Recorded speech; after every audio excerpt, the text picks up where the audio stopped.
Muy buenas tardes, amigos. Este es el programa Diálogos de Montonero.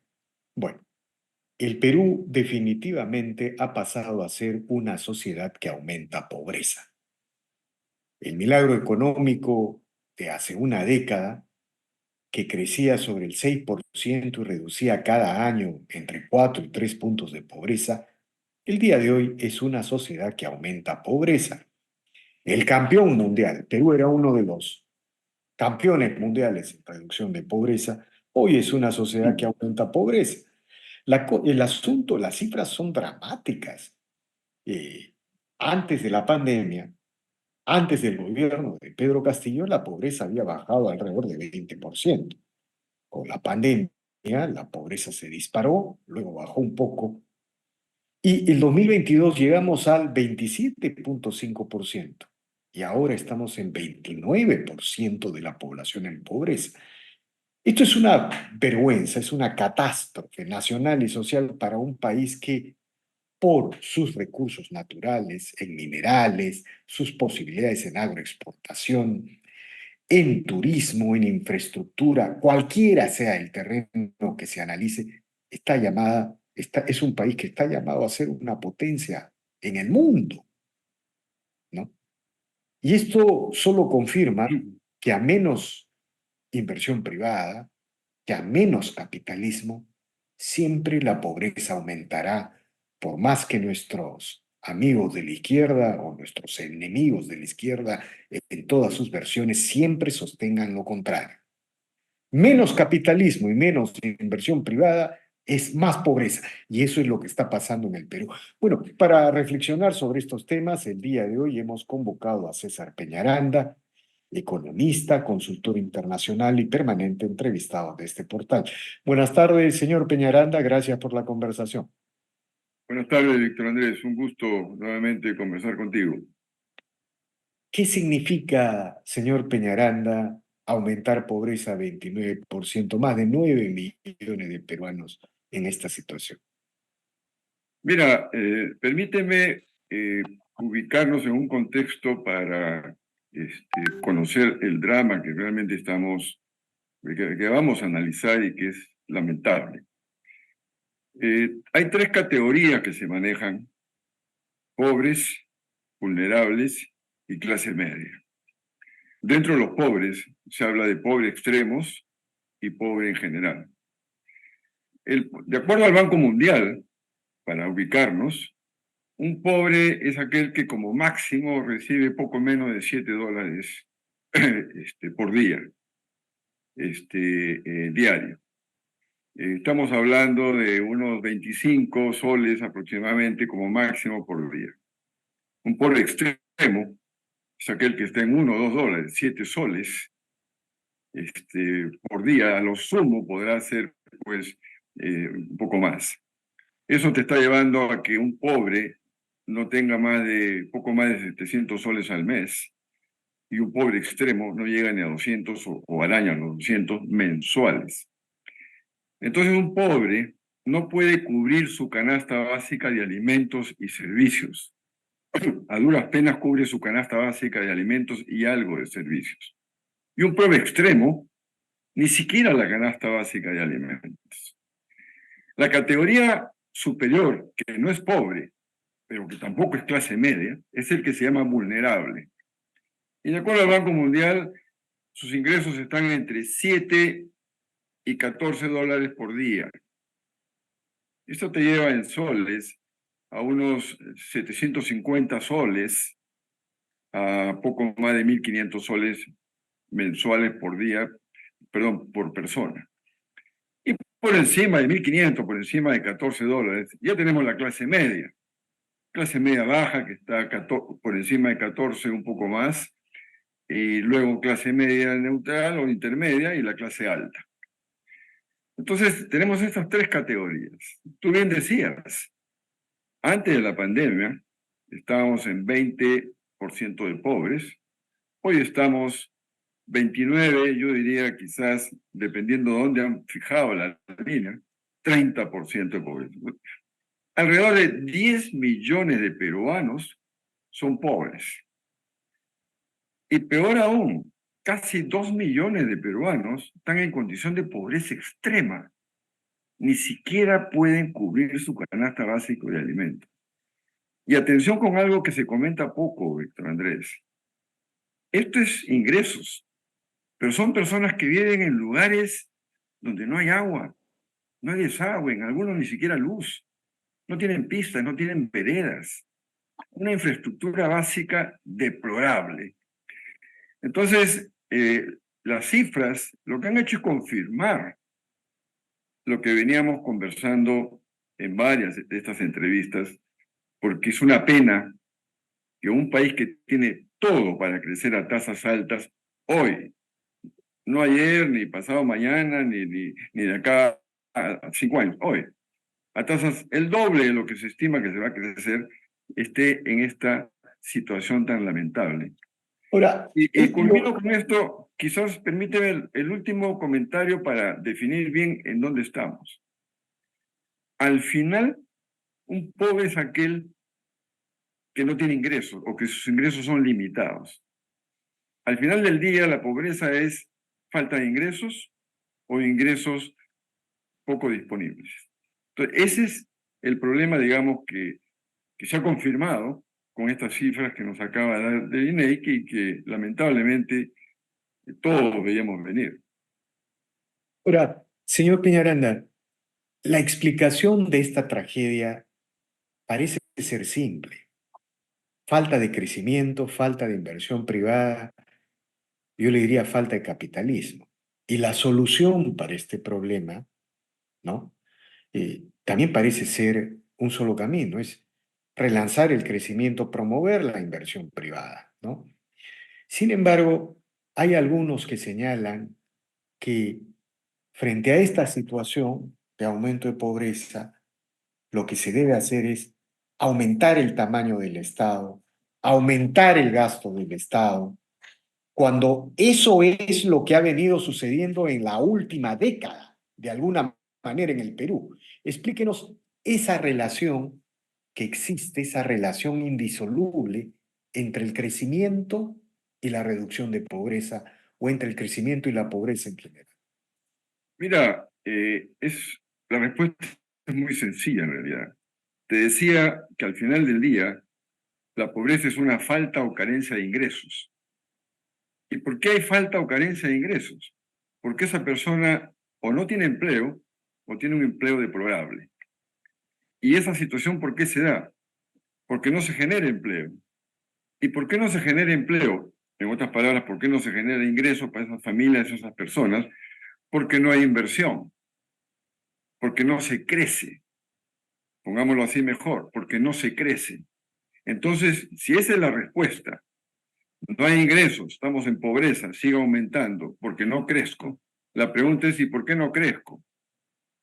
Y la esencia de la respuesta está en la carencia de inversión e incremento de productividad.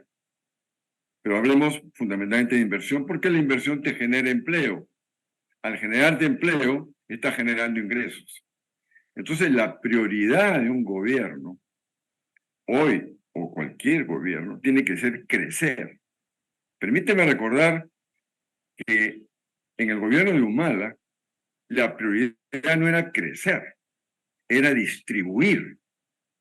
Y se crea el MIDIS, este Ministerio de Desarrollo e Inclusión Social, que era para manejar los ingresos.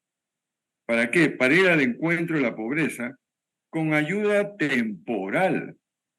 Tenemos que repetirlo acá, que no es que estemos en contra de estos programas sociales. Por supuesto que sí, mientras se les saca de la pobreza. Pero se creó este ministerio porque la prioridad no era crecer, acordémonos los discursos que se daban, era distribuir. La economía venía con cierta inercia positiva, pero del 2011 que se crea el MIDIS, ya en 2014 hasta la fecha, el crecimiento promedio es 2,5. ¿Cuál es la respuesta a eso? La pobreza va a crecer. Y tú no me dejarás mentir, vengo repitiéndolo en el portal, en estas entrevistas y en las cosas que escribo. que llamé década perdida desde el 2014, porque esto se venía. Entonces, la respuesta inmediata a tu pregunta, Víctor Andrés, sencilla, quizás es más complejo llevarlo a cabo, es prioridad número uno, crecer, porque con eso vas al encuentro del problema clave que es ingresos y pobreza. A ver, permítame plantearlo de otra manera, señor Peñaranda, para que usted pueda explicarnos. Si yo le preguntara un punto del PBI, ¿cuántos empleos genera? En primer lugar, ¿no? Y en segundo lugar, del total de pobreza que se ha reducido en las últimas décadas, más o menos de 60 a 20% antes de la pandemia. De ahí se empezó a aumentar. ¿Cuánto ha sido aporte privado? ¿No? ¿Cuánto representa el aporte privado? Esto es fundamental porque el aumento de la pobreza da para dos explicaciones y dos caminos. Están los estatistas, que son los responsables principales de haber aumentado la pobreza en la última década, y están quienes queremos relanzar el modelo, quienes queremos volver a poner la inversión privada como motor y combustible principal de este proceso. Un punto del PBI, ¿qué significa en términos de empleo y cuánto es el aporte privado en reducción de pobreza? Mira, dependiendo de qué sectores crezcan, porque hay unos sectores más intensivos en mano de obra y otros menos. Manufactura, comercio, servicios son intensivos en mano de obra. Minería, por ejemplo, no es intensivo en mano de obra, aun cuando los efectos secundarios generan más empleo. Pero términos gruesos, un punto del PBI te genera unos 90.000, poco más de empleos. Por eso es que yo mencionaba años atrás que la economía tenía que crecer no menos de 3,5, 4%, para darle cabida, o sea, para generar por lo menos, si hablamos de 90.000 personas, tres puntos porcentuales, estamos hablando de 270.000 nuevos empleos. Pero, digamos, no solamente hay un problema de generar empleo para aquellos que se incorporan al mercado de trabajo, sino también tratar de sacar a los subempleados para generar un empleo adecuado. Entonces, por eso hablamos de no menos de 3,5, para evitar que la pobreza suba. Entonces, nosotros tendríamos que crecer no menos de 3,5. Hoy, este conformismo, esta mediocridad, muchos están contentos y satisfechos con que la economía vaya a crecer a 3. Claro, si el año pasado fue menos 0,6, crecer a 3, si lo logramos, parece algo muy bueno, y de hecho lo es porque la economía por lo menos crece. Pero ahora el debate es penoso decirlo, ya no es cuándo vamos a retornar a ese crecimiento del 6 o 7% que nos permite en menos tiempo no solamente que no suba la pobreza, sino volver a los términos anteriores y inclusive mucho menos. Ahora estamos viendo es cómo detener que la pobreza no siga subiendo. Estamos cerca de 30 y a las tasas que van aún con el 3%. Probablemente estemos arañando que suba o que no suba, porque inclusive hay problemas fiscales que te complican tu manejo de los programas temporales. Y atención con lo siguiente, ¿no? Que ya la pobreza se ubica más en zonas urbanas que en zonas rurales. Y eso cambia un poco la estrategia y quizás hay que volver a mirar las cifras necesarias para ir al encuentro de ellos. Entonces, la respuesta a lo tuyo es esa. 90.000 alrededor promedio de generación de empleo por un punto, y eso te lleva a crecer no menos de 3,5%. Yo tenía entendido que los organismos multilaterales señalaban que casi cuatro quintos de la reducción total de pobreza que hubo en las últimas décadas viene del sector privado y solo un 20% del Estado, de las ONGs, de la... Por eso le decía, Es correcto, Víctor Andrés, me olvidé comentar eso, responder eso que me preguntabas. Y no lo digo yo, no lo decimos, digamos, tú y yo, en estudios del Banco Mundial, de otros organismos internacionales, se calculó que alrededor de 80% o un poco más de la bajada de la pobreza era a consecuencia y gracias a la inversión privada. Nosotros no queremos negar la importancia de la inversión pública, bienvenida, y por supuesto que sea de calidad, pero lo sustantivo en una economía social de mercado es la inversión privada.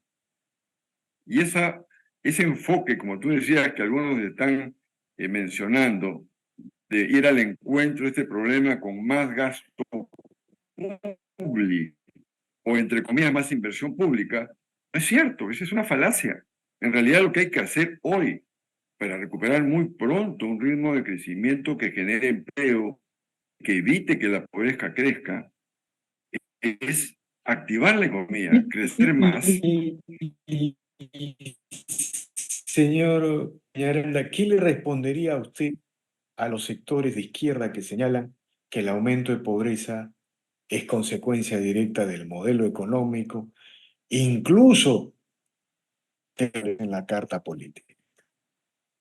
Es que mira, son aquellos que se niegan a mirar los hechos concretos, porque no estamos... ¿Qué países de América Latina tienen una situación igual o peor que la nuestra? Siguen muy lejos. China, un país rico en recursos, una economía que había estado entre las 10 más grandes del mundo. Son las economías estatistas, son las economías populistas, donde el gasto público, subsidios y ese tipo de medidas eran las que imperaban. Miremos Venezuela, miremos Bolivia, el Perú mismo en lo que era antes. Entonces los hechos demuestran, no solamente en el Perú, sino en otros países, que realmente la economía social de mercado que descansa en la dinámica del sector privado, la que te lleva a estos resultados, que no significa con los recursos humanos que tema económica con estabilidad. Entonces la respuesta es más inversión privada, más generación de proyectos. El Perú, Víctor Andrés, va a tener que hacerlo, ojalá, del INEI del 29, para por lo menos en estos 2 años que restan del actual gobierno, buscar destrabar una cartera que permita que por lo menos podamos crecer ese 3,5 o 4, generando los empleos adecuados.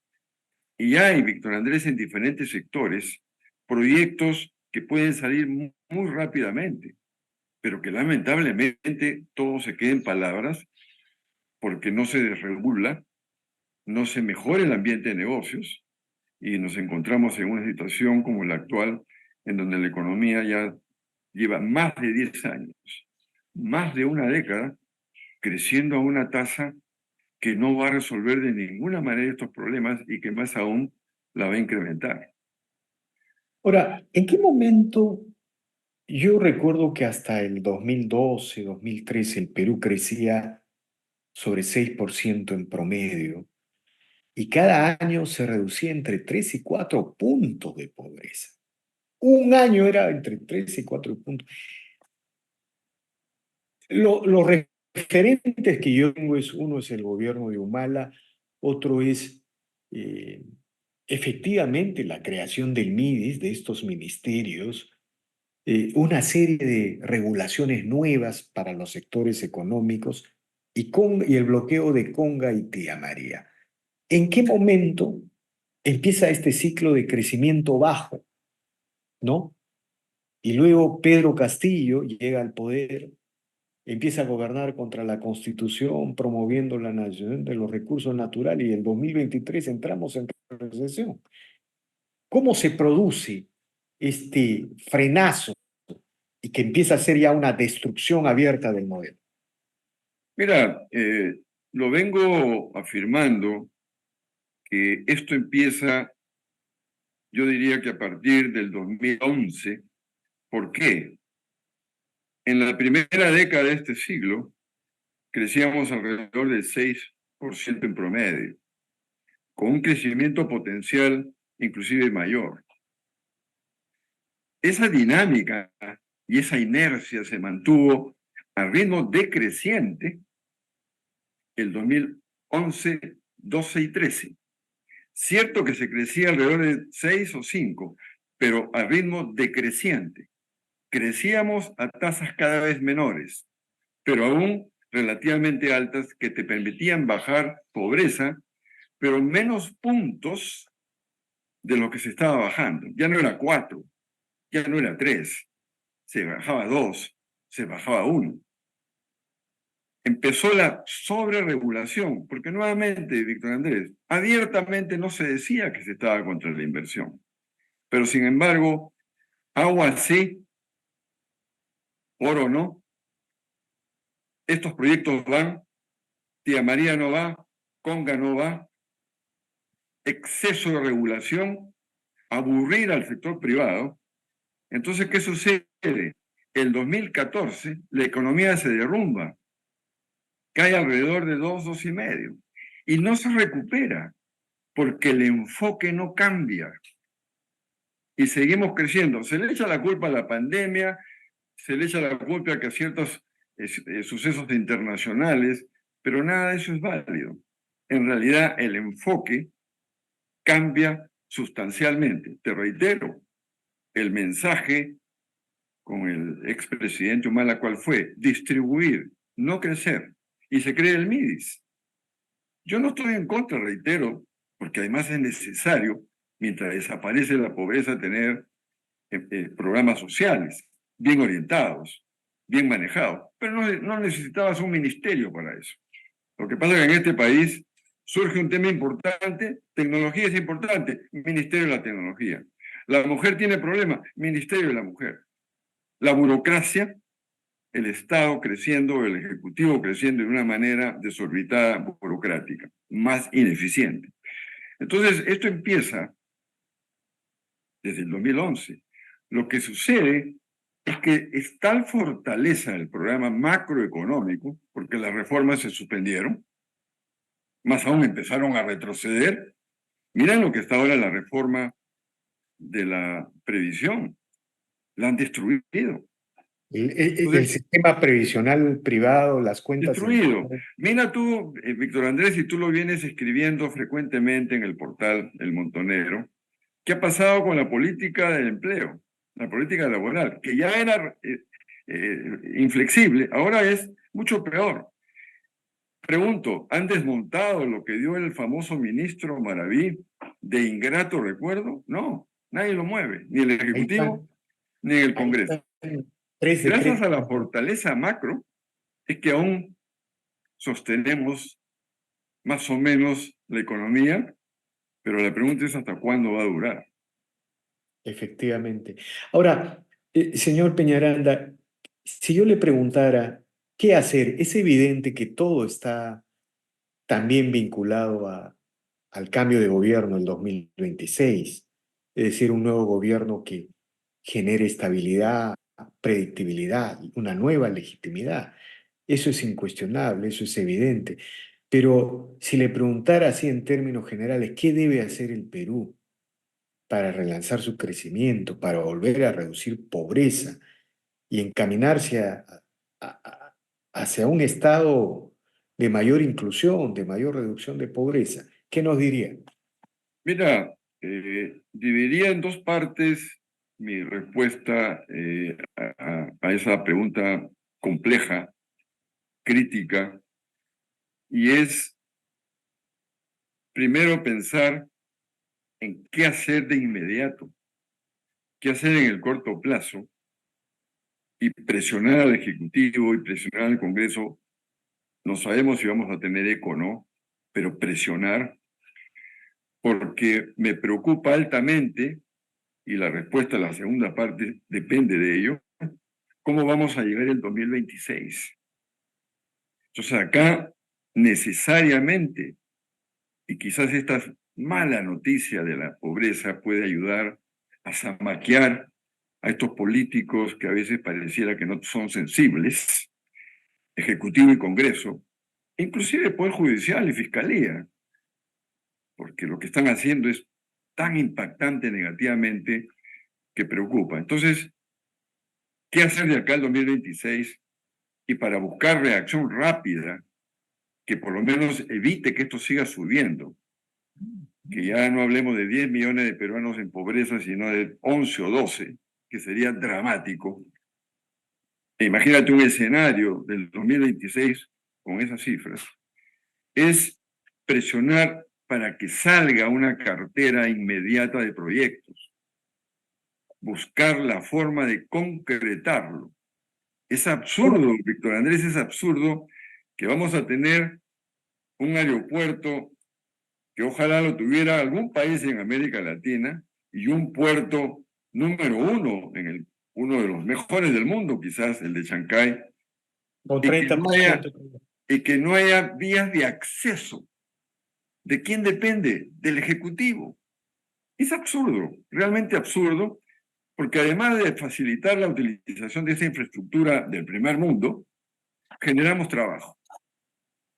Y así había que buscar una cartera, pero paralelamente, aun cuando los recursos fiscales están complicados, diseñar una estrategia para ir al encuentro adecuado de estas personas que están en situación crítica, casi 2 millones de pobreza extrema y en total 10 millones de peruanos en pobreza. Ir al encuentro de ellos, donde el problema ya no es que no haya pobreza rural, la hay, pero acá hay un problema serio de pobreza urbana. Dicho eso, si llegamos en mejores condiciones al 2026, acá lo que habría que esperar, ojalá, es un gobierno que tenga muy clara la película, que la prioridad es crecer, y lo vengo diciendo en diversas oportunidades a través de entrevistas y en escritos. Para mí hay dos grandes plataformas simultáneas que hay que mirar. Consolidar los cimientos de la democracia y de la economía social de mercado, que es defender las instituciones, el Estado de Derecho, el imperio de la ley, la propiedad privada, la libertad de los agentes económicos de interactuar, y defender los fundamentos macro. Particularmente lo que preocupa es la política fiscal, y ya tenemos la respuesta de las calificadoras de riesgo, que estamos muy cerca a perder esto que costó mucho, que es el grado de inversión. Si logramos esto, Víctor Andrés, movemos los elementos claves para crecer, que es inversión y productividad. Y lo último es, termino con esto, tu pregunta es, sustantivo para productividad y para la propia inversión, inversión, reformas pro capital humano, salud y educación tiene que ser prioritario. Ahora, señor Peñaranda, un tema final quiero plantearle. ¿Cuál es su opinión del ministro de Economía? ¿Cómo lo observa usted, conocedor de la gran tradición que se inauguró en el Ministerio de Economía con Carlos Boloña, esta tecnocracia del MEF? Usted fue jefe de gabinete de Boloña, contempló las reformas, contempló el surgimiento de esa tecnocracia, pero el ministro José Arista, por ejemplo, no parece muy preocupado con el tema del déficit fiscal, tampoco con los temas de Petroperú. Por ahí no aparece preocupado con la lectura de las cifras, incluso el gobierno aparece queriendo mover, maquillar cifras. ¿Cuál es su opinión del ministro José Arista en este contexto, señor Peñaranda? Mira, ¿Una oposición debería exigir cambios sobre estos temas? ¿Cuál es su apreciación? mira, más que una persona, no quisiera hablar del ministro de Economía actual. Lo conocí cuando Carlos Boloña era ministro de Economía y el que habla era jefe de asesores y asesor principal del Ministerio de Economía. En esa época, José Arista estaba segundo o tercero en línea en el viceministerio de Hacienda, no de Economía, de gran actuación. Y entonces, más que hablar de una persona, te diría que lo triste es la debilidad del MEF. A eso me refería. Ese era el sentido. Mira, y voy a hablar sin nombre, un ministro de Economía que se sabe ministro de Economía y que sabe la trascendencia que tiene para el Perú el Ministerio de Economía y Finanzas. Te diría algo más por propia experiencia. Es el ministro más importante del gabinete. No necesita ser primer ministro. Es. Si sabe que no solamente es ministro de Hacienda, si sabe que no solamente maneja las finanzas públicas, sino que sabe particularmente es que es ministro de Economía y que él debe poner la agenda directa o indirectamente en todos los ministerios, como lo hicimos en su oportunidad con Carlos Bologna. Entonces, a mí lo que me preocupa, y en parte me da pena, es que el Ministerio de Economía y Finanzas está perdiendo fuerza. Desde Castillo, sobre todo desde el gobierno de Castillo y Dina, algo que ha continuado con Dina Boluarte. Sí, te diría, mira, para empezar, y reitero, desde el gobierno de Humala, si no hay una puesta en la cara del presidente de turno lo que corresponde hacer, porque ¿quién empieza Petroperú? ¿Quién empieza esta famosa refinería, corrijo, que hemos desperdiciado poco más de 6.000 millones de dólares? En el gobierno de Humala. Entonces, acá hay dos cosas simultáneas, Víctor Andrés. Es no hacer lo que corresponde en el Ministerio de Economía y Finanzas y no oponerse a lo que no es adecuado, porque eso es lo que le corresponde. Comentaba yo hace poco, el no decirle al Congreso que está destruyendo una de las reformas más importantes y una de las fuentes de ahorro más importantes que las AFP. Entonces, progresivamente se ha perdido esa fortaleza, progresivamente se olvidaron que era el ministerio más importante y creo que la debilidad en que se encuentra hoy es preocupante, porque eso no nos da ninguna seguridad de que podemos corregir el rumbo y enmendar esto que estamos comentando hoy, de contener estas dramáticas cifras de casi 10 millones de peruanos en pobreza. Entonces, no estoy hablando de una persona. De Yo creo acuerdo. que acá lo triste es que el Ministerio de Economía y Finanzas es débil. Fíjate tú, el Banco Central de Reserva, cómo ha logrado mantenerse durante años con profesionalismo, con fuerza y defensor de la O política sea, macro. el que es débil es el MEF, no el gobierno. Porque si hay un MEF débil, bueno, el gobierno será más débil, pues. Eso es lo que... Exactamente. Y decirle al presidente de turno y al gabinete de turno lo que corresponde hacer. Sin empachos, directo. De acuerdo, de acuerdo, señor Peñaranda. Yo le agradezco infinitamente por estas interesantes reflexiones, por este valioso análisis. Y bueno, pues ojalá que los políticos, la élite reaccione. Porque si bien es cierto, estamos mal, eh, todavía las columnas del edificio están de pie, ¿no es cierto? El otro día escuché a un economista decir, tenemos las puertas rotas, las lunas rotas, eso es verdad, pero el edificio todavía está ahí. Y que si se hacen algunos cambios, algunas reformas, todo esto puede ser relanzado. Le agradezco infinitamente. No, al contrario, a ti las gracias, complementando lo que tú acabas de decir y para terminar, los cimientos. Los cimientos todavía están sólidos, los fundamentos macro, y no olvidemos las instituciones, aunque ya se están debilitando porque no se cumple el Estado de Derecho, el imperio de la ley. Pero de acuerdo, Víctor Andrés, seamos optimistas, el Perú puede solucionar estos problemas, podemos salir adelante, pero ojalá todos contribuyamos, cada uno desde su trinchera, a cambiar este rumbo porque es muy peligroso y muy malo. De acuerdo, señor Peñaranda, le agradezco infinitamente por estas declaraciones. Muchas gracias. Bien, amigos, esta ha sido una nueva edición de Diálogos del Montonero. Regresamos en la siguiente edición. Gracias.